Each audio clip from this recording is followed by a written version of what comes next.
Every day, thousands of parcels leave our hands and make their way to someone's doorstep. Behind every delivery is a person with a story. Sebelum saya masuk JNT, I tak ada apa-apa. First datang sini, I bawa RM300 saja untuk survive 1 bulan. Masa tu sebab COVID dekat Sarawak sangat susah nak kerja.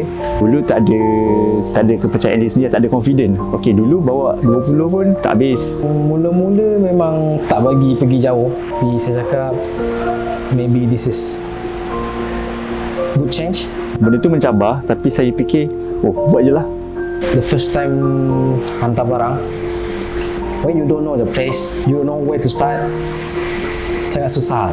Sampai dalam lori kan seorang-seorang menjerit, sampai menjerit, sangat susah.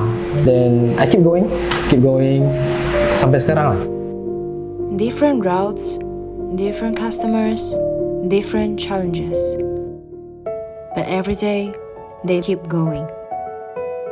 Scam lah dengan customer. Mula okey nak bayar. Malam tu tak transfer juga, saya tunggu esok tak transfer. Kalau boleh janganlah buat macam tu dekat staff. Kalau RM20, kalau sebulan tu dah 5 kali buat dah 100. Kalau tak bayar habislah saya. Berhadapan dengan customer yang agak problem sikit lah.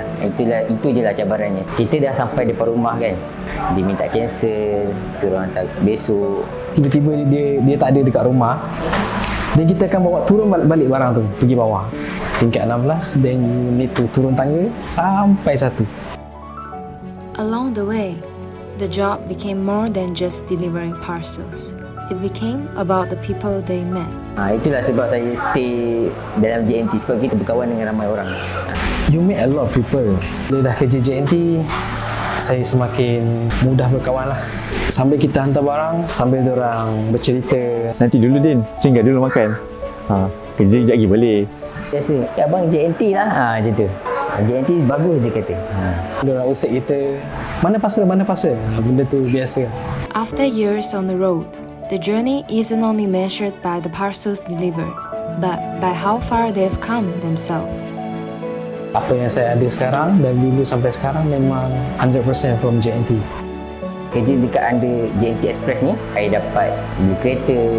Sekarang saya pun sudah berumah tangga.